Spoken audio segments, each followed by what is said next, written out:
ಎರಡರ ನಂತರ ರಾಜ್ಯದಲ್ಲಿ ಸಿಎಂ ಬದಲಾಗ್ತಾರೆ. ಬಿಎಸ್ವೈ ವಿರುದ್ಧ ಬಾಂಬ್ ಸಿಡಿಸಿದ್ದಾರೆ ಯತ್ನಾಳ್. ಮೇ 2ರ ನಂತರ ಸಿಎಂ ಬದಲಾಗೋದು ಫಿಕ್ಸ್ ಅಂತ ಬಸನಗೌಡ ಪಾಟೀಲ್ ಯತ್ನಾಳ್ ಹೇಳಿದ್ದಾರೆ. ಮೇ 2ರ ನಂತರ ರಾಜ್ಯದಲ್ಲಿ ಸಿಎಂ ಬದಲಾವಣೆ ಆಗ್ತಾರೆ. ಸಿಎಂ ಬಿಎಸ್ವೈ ವಿರುದ್ಧ ಬಾಂಬ್ ಸಿಡಿಸಿದ್ದಾರೆ ಯತ್ನಾಳ್. ಮೇ 2ರ ನಂತರ ಸಿಎಂ ಬದಲಾಗೋದು ಫಿಕ್ಸ್ ಅಂತ ಯತ್ನಾಳ್ ಹೇಳಿದ್ದಾರೆ. ಯಾವ ಸಮಯದಲ್ಲಾದ್ರೂ ಸಿಎಂ ಬದಲಾಗ್ತಾರೆ. ಪಕ್ಷ ಉಳಿಸಲು ಯಡಿಯೂರಪ್ಪ ಅವರನ್ನ ತೆಗೆಯಬೇಕು ಅಂತ ವಿಧಾನಸೌಧದಲ್ಲಿ ಶಾಸಕ ಯತ್ನಾಳ್ ಹೇಳಿಕೆಯನ್ನ ಕೊಟ್ಟಿದ್ದಾರೆ. ಪದೇ ಪದೇ ಸಿಎಂ ಹಾಗೆ ವಿಜಯೇಂದ್ರ ವಿರುದ್ಧವಾಗಿ ಯತ್ನಾಳ್ ಅವರು ಮಾತನಾಡ್ತಾನೆ ಇರ್ತಾರೆ. ಅಂತೆಯೇ ಇವತ್ತೂ ಕೂಡ ಸಿಎಂ ಯಡಿಯೂರಪ್ಪ ಅವರ ವಿರುದ್ಧ ಮಾತನಾಡಿರುವಂತದ್ದು. ಮೇ 2ರ ನಂತರ ರಾಜ್ಯದಲ್ಲಿ ಸಿಎಂ ಬದಲಾಗ್ತಾರೆ ಅಂತ ಯತ್ನಾಳ್ ಹೇಳಿದ್ದಾರೆ. ಯಡಿಯೂರಪ್ಪನವರು ಸೂರ್ಯಚಂದ್ರ ಅವರಿಗೆ ಮುಖ್ಯಮಂತ್ರಿ ಹೆಂಗೆ ಇರ್ಲಕ್ಕಾಗ್ತದ್ರಿ? ಸೂರ್ಯಚಂದ್ರ ಅವರಿಗೆ ಹೆಂಗೆ ಮುಖ್ಯಮಂತ್ರಿ ಇರ್ತಾರೆ? 2023ಕ್ಕೂ ಅವರೇ ಮುಖ್ಯಮಂತ್ರಿ ಅಂದ್ರೆ ಬಿಜೆಪಿ 75 ವರ್ಷದ ಸಂವಿಧಾನ ಅವ್ರಿಗೆ ಸಂಬಂಧ ಇಲ್ಲ. ಮೇ 2ರ ನಂತರ ಯಾವುದೇ ದಿನ ಬದಲಾವಣೆ ಅಂತ ಖಚಿತ. ಇದನ್ನು ಯಾರು ಜ್ಯೋತಿಷಿಗಳು ಯಾರು ನಮ್ಮ ಜೋಡ ಬೇರೆ ಪಂಚಮಸಾಲಿ ಸಮುದಾಯದವರ ಆಯ್ತಾರಾ? ಪಂಚಮಸಾಲಿ ಸಮುದಾಯದವರ ಆಯ್ತಾರಾ? ಒಟ್ಟು ಉತ್ತರ ಕರ್ನಾಟಕದವರು ಆಗ್ತಾರೆ. ಸ್ವಲ್ಪ ದಿನಗಳಲ್ಲೇ ಅಪ್ಪ ಮಗನ ನಿಜ ಬಣ್ಣ ಬಯಲಾಗ್ಲಿದೆ. ತಾಕತ್ತಿದ್ರೆ ಅಪ್ಪ ಮಗ ನನ್ನ ಬಗ್ಗೆ ಮಾತನಾಡ್ಲಿ ನೋಡೋಣ ಅಂತ ಸವಾಲ್ ಹಾಕಿದ್ದಾರೆ. ಸಿಎಂ ಮತ್ತು ವಿಜಯೇಂದ್ರಗೆ ನೇರ ಸವಾಲನ್ನ ಹಾಕಿದ್ದಾರೆ ಯತ್ನಾಳ್ ಅವರು. ಸ್ವಲ್ಪ ದಿನಗಳಲ್ಲೇ ಅಪ್ಪ ಮಗ ಇಬ್ಬರ ನಿಜ ಬಣ್ಣ ಬಯಲಾಗ್ಲಿದೆ ಅಂತ ಹೇಳಿದ್ದಾರೆ ಯತ್ನಾಳ್ ಅವರು. ತಾಕತ್ತಿದ್ರೆ ಅಪ್ಪ ಮಗ ನನ್ನ ಬಗ್ಗೆ ಮಾತನಾಡ್ಲಿ ನೋಡೋಣ ಅಂತ ನೇರವಾಗಿ ಯಡಿಯೂರಪ್ಪ ಹಾಗೆ ವಿಜಯೇಂದ್ರಗೆ ಸವಾಲನ್ನ ಹಾಕಿದ್ದಾರೆ ಬಸನಗೌಡ ಪಾಟೀಲ್ ಯತ್ನಾಳ್. ಬ್ಯಾಂಕ್ ಒಂದರ ವ್ಯವಹಾರದಲ್ಲಿ ವಿಜಯೇಂದ್ರ ಅಕ್ರಮ ಮಾಡಿದ್ದಾರೆ. ಇಡಿ ಅವರು ವಿಚಾರಣೆ ಮಾಡಲಿಲ್ಲ ಅಂತ ಹೇಳಲಿ ನೋಡೋಣ. ಸ್ವಲ್ಪ ದಿನಗಳಲ್ಲೇ ಎಲ್ಲವೂ ಹೊರಗೆ ಬರುತ್ತೆ ಅಂತ ಯತ್ನಾಳ್ ಹೇಳಿದ್ದಾರೆ. ಯಾರೋ ಒಬ್ರು ಚಿಲ್ಲರೆ ಪಲ್ರೆಗಳ ಕೈಯಲ್ಲಿ ಮಾತನಾಡಿಸ್ತಾರೆ. ತಾಕತ್ತಿದ್ರೆ ಅಪ್ಪ ಮಗ ನನ್ನ ಬಗ್ಗೆ ಮಾತಾಡ್ಲಿ ನೋಡೋಣ, ನಾನು ಚಾಲೆಂಜ್ ಮಾಡ್ತೀನಿ ಅಂತ ಶಾಸಕ ಯತ್ನಾಳ್ ಅವರು ಹೇಳಿರುವಂತದ್ದು. ಮತ್ತೆ ಯಡಿಯೂರಪ್ಪ ಹಾಗೆ ವಿಜಯೇಂದ್ರ ವಿರುದ್ಧ ಅವರು ಮಾತನಾಡಿದ್ದಾರೆ. ತಾಕತ್ತಿದ್ರೆ ಅಪ್ಪ ಮಗ ನನ್ನ ಬಗ್ಗೆ ಮಾತನಾಡ್ಲಿ ನೋಡೋಣ. ಯಾರೋ ಚಿಲ್ಲರೆ ಪಲ್ರೆ ಕೈಯಲ್ಲೆಲ್ಲ ಹೇಳಿಕೆಯನ್ನ ಕೊಡಿಸ್ತಾರೆ, ಅವರೇ ನನ್ನ ಬಗ್ಗೆ ಮಾತನಾಡ್ಲಿ, ನಾನು ನೋಡೇ ಬಿಡ್ತೀನಿ ಅಂತ ನೇರ ಸವಾಲನ್ನ ಹಾಕಿದ್ದಾರೆ ಯತ್ನಾಳ್. ಅವ್ರ ಬಳಿ ಸಾವಿರಾರು ಕೋಟಿ ಐತ್ರಿ, ಅಂಥವ್ರನ್ನ ಇನ್ಚಾರ್ಜ್ ಮಾಡ್ತಾರೆ. ನಮ್ಮಂತ ಅಯೋಗ್ಯರನ್ನ ಹೆಂಗ್ ಮಾಡ್ತಾರ?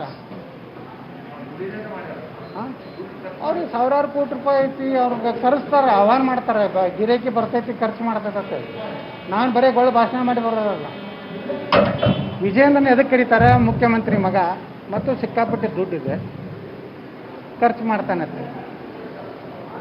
ನಾಳೆ ಮಾಜಿ ಆದ್ಮ್ಯಾಗ ಕರೀಲಲ್ಲ ವಿಜಯೇಂದ್ರನ. ಯೋಗ್ಯರನ್ನ ಅಷ್ಟೇ ನಾವು ಚುನಾವಣೆ ಇದಕ್ಕೆ ಪ್ರಚಾರಕ್ಕೆ ಬಿಟ್ಟಿವಿ ಅಂತ ಹೇಳ್ತಾರೆ. ಇವ್ರು ಎಷ್ಟು ಯೋಗ್ಯರದಾರನೋ ಗುರ್ತದೆ. ಇವ್ರ ಯೋಗ್ಯತೆ ಏನು ಕೆಲವೊಂದು ದಿವಸನಾಗ ಗುರ್ತಾಗ್ತದೆ. ಇವ್ರು ಎಷ್ಟು ಲೂಟಿಂಗ್ ಮಾಡ್ಯಾರ ಅನ್ನೋದು ಈಗ ಒಂದು ಬ್ಯಾಂಕಿನ ಹಗರಣದಾಗೆ ಗುರ್ತಾಗ್ತದೆ. ಈಗಾಗಲೇ ಒಮ್ಮೆ ಇಡಿ ಅವರು 4 ದಿವಸ ಅವ್ರನ್ನ ದಿಲ್ಲಿ ಕರ್ಕೊಂಡೋಗಿ ಎನ್ಕ್ವೈರಿ ಮಾಡ್ಯಾರ. ಎಲ್ಲ ಡಿ ಕೆ ಶಿವಕುಮಾರ್ ಕೂತು ಬಾಕಿನ ಮ್ಯಾಗೆ ಕುಡ್ಸ್ಯಾರ. ಫುಲ್ಲು ರೆಡಿಯಾಗಿ ಹೋಗಿದ್ದು, ಸೂಟು ಹಾಕೊಂಡು ಅವನ್ನೆಲ್ಲ ಹೊರಗೆ ಇಡಿಸಿ ಒಳಗೆ ಕರೆದಾರ. ಎಲ್ಲ 4 ದಿವಸ ಇವ್ರು ಎಲ್ಲ ಎನ್ಕ್ವೈರಿ ಅದು ಹೇಳ್ಯಾರು ವಿಜೇಂದ್ರ. ನನಗೆ ಕರೆದಿದ್ದಿಲ್ಲ ಇಡಿ ಅವರು CBI ಅಂತ ಹೇಳೋರು.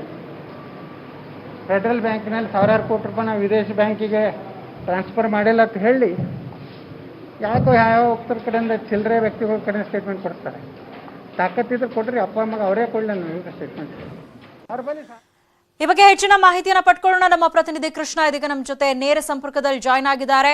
ಕೃಷ್ಣ, ಯತ್ನಾಳ್ ಅವರು ಸಿಎಂ ವಿರುದ್ಧ, ಅವರ ಮಗನ ವಿರುದ್ಧ ಮಾತನಾಡೋದು ಇದೇ ಹೊಸ್ತೇನಲ್ಲ. ಪ್ರತಿ ಬಾರಿ ಅವ್ರು ಮೀಡಿಯಾ ಮುಂದೆ ಬಂದಾಗ್ಲೂ ಕೂಡ ಯಡಿಯೂರಪ್ಪ ಅವರ ವಿರುದ್ಧ ಮಾತನಾಡ್ತಾನೆ ಇರ್ತಾರೆ. ಆದ್ರೆ ಇಲ್ಲಿ ನಾವು ಗಮನಿಸಬೇಕಾಗಿರುವಂತಹ ವಿಚಾರ ಅಂತಂದ್ರೆ, ಇಷ್ಟೆಲ್ಲ ಪದೇ ಪದೇ ಸಿಎಂ ವಿರುದ್ಧ ಹೇಳಿಕೆಯನ್ನ ಕೊಡ್ತಾ ಇದ್ರು ಕೂಡ ಯಾಕೆ ಬಿಜೆಪಿಯಿಂದ ಇವರ ಮೇಲೆ ಶಿಸ್ತು ಕ್ರಮವನ್ನ ಕೈಗೊಳ್ಳಲಾಗ್ತಾ ಇಲ್ಲ ಅಂತ ಸ್ವತಃ ಯತ್ನಾಳ್ ಅವರೇ ಹೇಳಿದ್ದಾರೆ. ತಾಕತ್ತಿದ್ರೆ ಅಪ್ಪ ಮಗ ಮಾತನಾಡ್ಲಿ ನನ್ನ ಬಗ್ಗೆ ನೋಡೋಣ, ಅವ್ರು ಯಾವತ್ತೂ ಮಾತಾಡಲ್ಲ, ಚಿಲ್ಲರೆ ಪಲ್ರೆಗಳ ಕೈಲಿ ಹೇಳಿಕೆಯನ್ನ ಕೊಡಿಸ್ತಾರೆ ಅಂತ.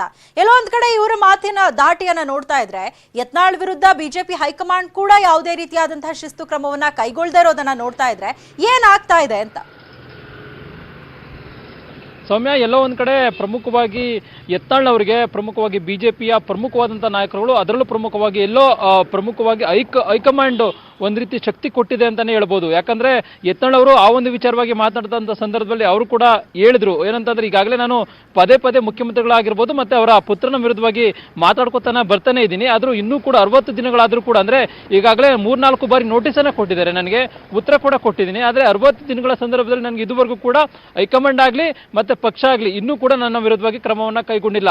ಹೀಗಾಗಿ ಇದ್ರ ಬಗ್ಗೆ ನೀವು ಆಲೋಚನೆಯನ್ನ ಮಾಡಬೇಕು. ಆದರೆ ಎಲ್ಲೋ ಒಂದು ಕಡೆ ಮುಖ್ಯಮಂತ್ರಿಗಳ ವಿರುದ್ಧವಾಗಿ ಮಾತಾಡಿದಂಥ ಸಂದರ್ಭದಲ್ಲಿ ನನ್ನ ವಿರೋಧಿಗಳೇನಿದ್ರೆ ಅವ್ರ ಬಗ್ಗೆ ಮಾತ್ರ ಮಾತಾಡಿಸುವಂತ ಒಂದು ಕೆಲಸವನ್ನ ನೀವು ಮಾಧ್ಯಮ ಪ್ರತಿನಿಧಿಗಳು ಮಾಡ್ತಿದ್ದೀರಿ ಅನ್ನೋ ಮಾತನ್ನ ಯತ್ನಾಳ್ ಅವರು ಹೇಳಿದ್ರು.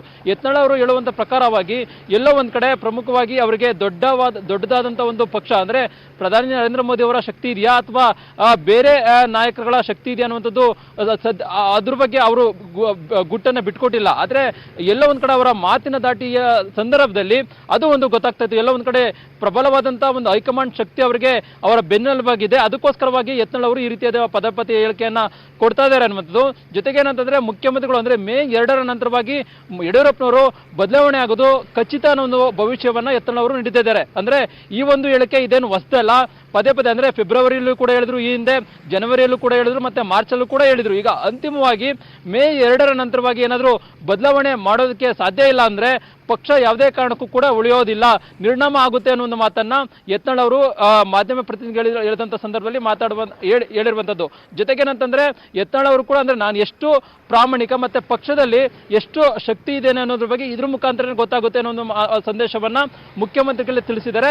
ಜೊತೆಗೆ ಏನಂತಂದ್ರೆ ವಿಜೇಂದ್ರ ಅವರು ಕೂಡ ತಾಕತ್ತಿದ್ರೆ ನನ್ನ ಬಗ್ಗೆ ಮಾತಾಡ್ಲಿ, ಅಂದ್ರೆ ಯಾರೋ ಚಿಲ್ಲರೆ ಪಲ್ಲರು ಕೇಳಿ ಮಾತಾಡಿಸೋ ಬದಲಾಗಿ ನನ್ನ ವಿರುದ್ಧವಾಗಿ ಮಾತಾಡ್ಲಿ, ಅಂದ್ರೆ ನಾನು ಇಷ್ಟು ಮಾತನಾಡ್ತಾ ಇರೋದ್ರಿಂದ ಹಿಂಗೆ ನನ್ಗೆ ಅಂದ್ರೆ ಪಕ್ಷದಲ್ಲೂ ಆಗಿರುವಾಗ ಮತ್ತೆ ಪಕ್ಷದ ಕಾರ್ಯಕರ್ತರಿಗೂ ಶಕ್ತಿ ಇದೆ, ಮತ್ತೆ ಶ್ರದ್ಧೆಯಿಂದ ಇರತಕ್ಕಂಥ ಕಾರ್ಯಕರ್ತರಿಂದ ಅವರು ಎಲ್ಲರೂ ಕೂಡ ಬೆಂಬಲ ಇದೆ. ಅದಕ್ಕೋಸ್ಕರವಾಗಿ ಈ ರೀತಿಯಾದಂತ ಹೇಳಿಕೆಯನ್ನ ಕೊಡ್ತಾ ಇದ್ದೇನೆ ಅನ್ನೋ ಮಾತನ್ನ ಯತ್ನಾಳ್ ಅವರು ಇವತ್ತು ಹೇಳಿದ್ರು. ಜೊತೆಗೆ ಏನಂತಂದ್ರೆ ಈಗಾಗಲೇ ಅರುಣ್ ಸಿಂಗ್ ಅವರು ಕೂಡ ಎಲ್ಲೋ ಒಂದ್ ಕಡೆ ಎಲ್ರಿಗೂ ಅಂದ್ರೆ ಮುಖ್ಯಮಂತ್ರಿಗಳಾಗಿರ್ಬೋದು, ವಿಜೇಂದ್ರ ಆಗಿರ್ಬೋದು, ಮತ್ತೆ ಬೇರೆ ನಾಯಕರು ಎಲ್ಲರ ಬಗ್ಗೆನೂ ಕೂಡ ಗೊತ್ತಿದೆ. ಆದ್ರೆ ಅರುಣ್ ಸಿಂಗ್ ಅವರು ಕೂಡ ಎಲ್ಲೋ ಒಂದ್ ಕಡೆ ಮೌನವಾಗಿದ್ದಾರೆ. ಅಂದ್ರೆ ಯಡಿಯೂರಪ್ಪನವರು ಎಲ್ಲೋ ಒಂದ್ ಕಡೆ ಅವರನ್ನ ಕಟ್ಟಿ ಹಾಕುವಂತ ಒಂದು ಕೆಲಸವನ್ನ ಮಾಡಿದ್ದಾರೆ. ಅದಕ್ಕೋಸ್ಕರವಾಗಿಯೇ ಅರುಣ್ ಸಿಂಗ್ ಅವರು ಕೂಡ ಮಾತಾಡ್ತಾ ಇಲ್ಲ. ಹೀಗಾಗಿ ಮುಂದಿನ ದಿನಗಳಲ್ಲಿ ಬಹಳಷ್ಟು ಬದಲಾವಣೆ ಆಗುತ್ತೆ. ಮತ್ತೆ ಬೇರೆ ಶಾಸಕರು ಕೂಡ ಮತ್ತೆ ಸಚಿವರು ಎಲ್ಲರೂ ಕೂಡ ಬಹಳಷ್ಟು ಇನ್ನೂ ಕೂಡ ರೊಚ್ಚಿಗೆಳವರಿದ್ದಾರೆ. ಸ್ವಲ್ಪ ದಿನ ಕಾಯಿರಿ ಅನ್ನೋ ಒಂದು ಮಾತನ್ನ ಇವತ್ತು ಯತ್ನಾಳ್ ಅವರು ಹೇಳಿದ್ದಾರೆ.